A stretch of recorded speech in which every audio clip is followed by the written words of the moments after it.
There is nothing better than being in God's presence, reading His Word, studying it, and in prayer. At least that's what we like to say. But how many of us are actually doing it? I mean, we know God's Word is life-giving. We know how much we need it. We know that we should be in His Word each and every day. But if we're really honest, how many of you can actually say, yeah, I study His Word as much as I want to? I'm in His Word consistently each and every day. And if that's you, awesome. Blessings on you. But how many of us more honestly would say, you know what? I kind of struggle. I mean, I want to be in the presence of the Lord. I want to be studying His Word more consistently, but sometimes it seems elusive. Sometimes I just don't make it happen. Well, if that's you today, you're not alone. Today, I'm going to be really honest with you. I'm going to get a little bit vulnerable and share with you 6 barriers that I have personally faced when seeking to study God's Word and be in His presence. And then I want to share with you some strategies that you can overcome and some scripture promises that you can hold on to. Hello, everyone. My name is Aaron with Life by His Word. And in this channel, we help serious believers like you who are hungry for God's Word move past surface level Bible reading by teaching you how to specifically study God's Word for yourself, understand key biblical themes and words, and learn how to apply God's Word to daily obedience. Now, I'm going to be really honest with you in this video. I'm on a journey. I struggle with many of the same struggles that you do. So what I want to do today is share with you many of these barriers that I have faced and teach you how you can overcome. So let's begin with the most obvious barrier that we probably all face. The first barrier is time. Now, I'm probably a lot like you. I'm busy. I have 4 younger children. I'm married, full-time work responsibilities. We're a homeschooling family. We have church commitments and Bible study commitments and other commitments that seem to take up a lot of time. And if I'm not careful, all of these other commitments take a priority, and I don't have enough time in my day to dedicate to spending time in the Word and in God's presence. Can you relate to that? This can be a real struggle. I want to spend time in God's presence and in His Word, but it takes 2 things, time and undivided attention, 2 things that I don't feel like I always have enough of. This is a major barrier. Our schedules are full, our lives are busy, and if we're not intentional, our Bible study time gets pushed to the side. Now, the second barrier is actually closely related to this first one of time. This second barrier is tiredness. Now, I'm a type of person that I like to get up early in the morning and have my time with the Lord. That's when I feel like I'm at my best. But there's more mornings than I care to admit that I don't get up before the children and I don't have that time. When that happens, I think to myself, okay, that's fine. I'll just make up for it this evening after work and after the children get to the bed. But the reality is by that point, I'm super tired, mentally drained, and I just don't have the mental focus to really have that quality time in God's Word. So this can be a real struggle. Tiredness and fatigue can really keep me as a barrier from being in God's Word. Can you relate to that? Maybe you're too tired in the morning, or maybe you're too tired in the evening. Either way, tiredness and fatigue can often be a barrier that keeps us from spending time reading and studying God's Word. So what do we do when time and tiredness are keeping us from studying God's Word? Let me share a strategy with you for how you can overcome. Step 1, figure out when you're at your peak, both mentally and you also have available time. And then step 2, dedicate that time to being in God's presence and reading and studying His Word.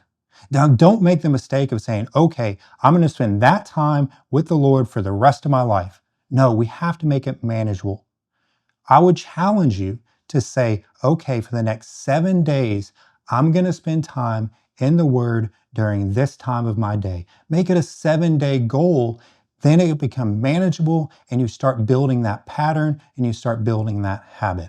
So choose a time, protect that time, and make it your goal to be in the Word, in God's presence for the next 7 days. Now, this may not be easy. It may require for you to shuffle your schedule a little bit. But if we really believe there's nothing better than spending time in God's Word, in His presence, we're going to have to move things around and we're going to have to make it a priority. Psalm 1 through 3 really makes a great promise. It says this: Blessed is the man who walks not in the counsel of the ungodly, nor stands in the path of sinners, nor sits in the seat of the scornful. But his delight is in the law of the Lord, and in his law he meditates day and night. He shall be like a tree planted by the rivers of water, that brings forth its fruit in its season, whose leaf does not wither, and whatever he does shall prosper. This picture is so helpful. When we spend time in God's Word, we're not just checking off a box. We're actually being nourished, rooted, strengthened, and made fruitful by the Lord through spending time in His Word and meditating on it throughout the day. What a beautiful promise. Maybe time and tiredness are not the barriers you face when studying God's Word. Maybe when you sit down to study God's Word, you face the next barrier. The second barrier is tools. How many times have you sat down to study God's Word? You read a passage, you reread it, and you still don't really understand what it means. You want to go deeper, but you really don't know the first step to take in order to study the passage and interpret its meaning. Does that resonate with you? Do you ever stop short in your study because you're not sure the steps to take in order to go deeper? So what do we do instead? Instead of learning how to study the Bible, we just turn on our favorite Bible teacher or pastor and see what they have to say about the passage. Now, of course, we love our pastors, we love our Bible teachers, and that's a good thing. We need them in our lives, but there can be so much more richness and depth when you learn how to study the passage for yourself. You actually go through the process of study, you understand what the passage means, and then you watch the pastor or that Bible teacher. You're going to get so much more out of your Bible study. So there's a very simple strategy if your barrier is tools. Learn how to study the Bible. I mean, there's so many tools out there. Think about the age that we live in. We live in an age where we have so many tools at our fingertips that we can access that will help us understand the depths of scriptures. So I would encourage you, make it your goal to learn how to study the Bible. Now, we intend in this channel to provide tips, tools, and resources to equip you to learn how to study the Bible. But you can right now get online, type in how to study the Bible, and see many great tools and resources that will help you take the next step to learn how to read a text, how to observe a text, how to ask great questions, how to do keyword studies, how to interpret its meaning, how to apply it to your everyday life. Those are great steps that you can take to learn how to study the Bible, to get past the barrier of tools that are keeping you from engaging God's Word. Now let's remember the promise from John 16:13. Jesus said that the Holy Spirit will lead you into all truth. So when you pray and you're studying God's Word, you're not alone. The Holy Spirit is there to help you and to guide you. That doesn't mean that you should just open the Bible and expect the Spirit to just tell you exactly what it means. We still have to follow some methodologies. We still have to apply some process for studying it to mine out the meaning of the text. But the Holy Spirit is right there with you, giving you understanding, giving you the questions to ask, helping you and guiding you as you dig deep into His Word. Okay, maybe you have the time and you have the tools, and those are not your barriers, but this next one is probably a struggle for all of us. The next barrier is distraction. Now, distraction can either be internal or external. Internal distractions are your thoughts. It amazes me how I sit down to read God's Word, and it's like all of a sudden my mind is flooded with these thoughts. Like, what else do I need to be doing today? What is my wife doing? What are the kids doing? What needs to be done around the house? All of these thoughts can start flooding into our minds, keeping us distracted from being in God's Word. Perhaps it's external distractions. It could be the environment we're in, other people around us, things going on around us, noises. But the biggest culprit is our screens. Whether it's your phone, your tablet, the television, screens seem to dominate our life and be a major source of distraction as we read God's word, especially if you're one that likes to read and study on a screen, on your phone, on your tablet, or on your computer. It's amazing how easily something else on that screen, whether it's another website, a YouTube video, whatever, seems to distract us and take our focus from being focused on God's word, listening to the Holy Spirit, and directing it elsewhere. So what do? I would encourage you as a strategy to find a place where you can be free from distractions. Go to that place, take your Bible, a notebook, and pen, leave your screens behind. Just go there. Have a dedicated amount of time where you can just be with the Lord without screens, without those distractions, and spend time reading and studying His Word. And only if later in your study process you need to get online, get on your phone to look something up, to have a Bible study resource, that's totally fine. But make sure you have a dedicated time free from those distractions that you can be in God's presence, be in His Word, and listen to His voice. Now, you also want to give yourself some grace. When you're in that place and you are distracted by your thoughts and your mind starts to wander, that's okay. Pray and ask for the Holy Spirit to help you reorient your focus back on Him.